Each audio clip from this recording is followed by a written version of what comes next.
Every second on Earth, a new car hits the road. The Human Clock, Episode 3. Right now, somewhere on this planet, a brand new car just rolled off a production line. Not a used one, not a repaired one, a new one. Fresh metal, fresh rubber, fresh fuel tank ready to be filled. And by the time you finish reading that sentence, 3 more just joined it. You did not hear them, you did not see them, but they are out there right now adding themselves to roads that were already full in cities that were already choking on a planet that is already carrying more than it was designed to hold. Every single second, 2.9 new cars are produced on this Earth. That is not ambition. That is not progress. That is a clock running faster than anyone is willing to admit. Segment 1. The number nobody talks about. Let us start with the scale. Every second, 2.9 new cars are manufactured somewhere on this planet. Every minute, 174 new cars. Every hour, 10,400 new cars. Every day, approximately 250,000 new vehicles roll off production lines and enter the world permanently. Every year, the global auto industry produces approximately 90 million new cars and light vehicles. 90 million. If you lined every car produced this year bumper to bumper, that line would stretch from Earth to the Moon and back more than 9 times, and here is what makes that number staggering. The world already has 1.4 billion cars on its roads right now.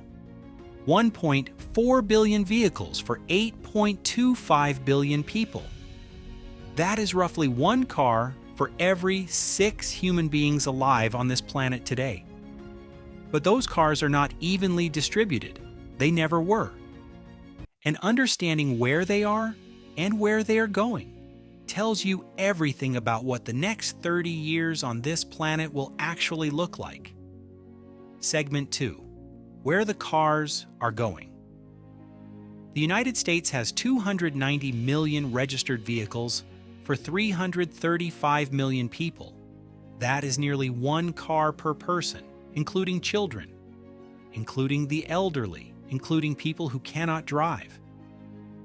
Germany has 49 million vehicles for 84 million people, Japan 78 million vehicles, Australia 20 million.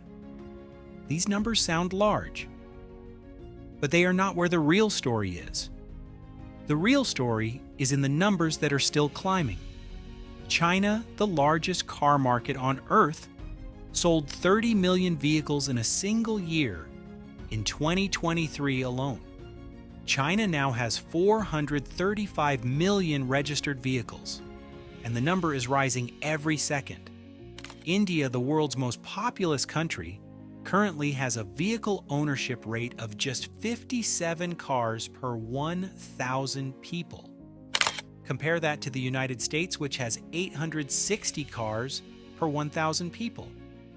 What that gap means is this India alone has hundreds of millions of people who do not yet own a car, but who are moving toward the income level where they will. The same story is playing out across Southeast Asia, across Sub-Saharan Africa, across Latin America. The countries where car ownership is lowest are the countries with the fastest growing middle classes, which means the 1.4 billion cars already on this planet are not the peak, they are the beginning. Segment 3. What 2.9 cars per second is doing to this planet. Every new car that enters this world brings a weight with it that goes far beyond steel and glass. The production of a single car generates approximately 6 to 35 metric tons of carbon dioxide equivalent before it ever moves an inch on a road. That is just the manufacturing, the mining, the smelting, the assembly, the shipping. Every year, the global transportation sector is responsible for approximately 23% of all energy-related carbon dioxide emissions on Earth. Of that, passenger cars alone account for nearly half. But the cost is not only in the air, Every year, cities around the world lose a combined 8 billion hours to traffic congestion. 8 billion hours of human time of productivity of life sitting stationary inside metal boxes going nowhere. In Bangkok, the average driver loses 64 hours per year to traffic. In Bogota, 63 hours. In London, 37 hours. These are not inconveniences, these are lives, measured in hours, extracted quietly one traffic jam at a time. And the land. Every car needs space, not just on the road, but to stop. The United States alone has an estimated 800 million parking spaces, more than 3 spaces for every single registered vehicle. Entire cities have been architecturally redesigned, not for people, but for the cars that carry them. Segment 4, the electric illusion and the real numbers. Here is where the conversation usually pivots to hope. Electric vehicles, clean transport, a green revolution on wheels, and the growth is real. In 2023, 14 million electric vehicles were sold globally, a record, representing 18% of all new car sales worldwide.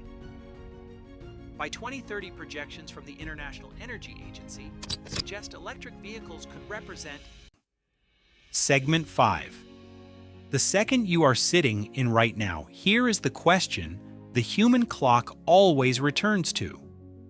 What does this mean, not for governments, not for industries, but for the person watching this right now? Because the car is not just an object, it is a decision, repeated 90 million times per year, by 90 million individual human beings, each making a choice that feels personal, but lands collectively on a planet that absorbs every consequence. The roads of 2050 will be shaped not by one policy, not by one company, but by the 2.9 decisions being made every second right now, in factories in Shanghai, in dealerships in Detroit, in showrooms in Mumbai, in villages in Nigeria where a motorcycle is the first motorized vehicle a family has ever owned. Each of those 2.9 seconds is a choice, and choices at scale become the world. 2.9 new cars per second, 174 per minute, 250,000 per day, each one representing a human desire for freedom, for mobility, for the ability to go somewhere faster than walking. That desire is not wrong, but desire without awareness is how 1.4 billion cars end up on a planet that is running out of clean air to breathe and empty road to drive on. The human clock is not asking you to stop moving. It is asking you to look clearly and honestly at what is moving and where it is all going. Next episode, the water clock. Every second, the world's most essential resource is disappearing, and the countdown to a global water crisis is already running. The human clock continues.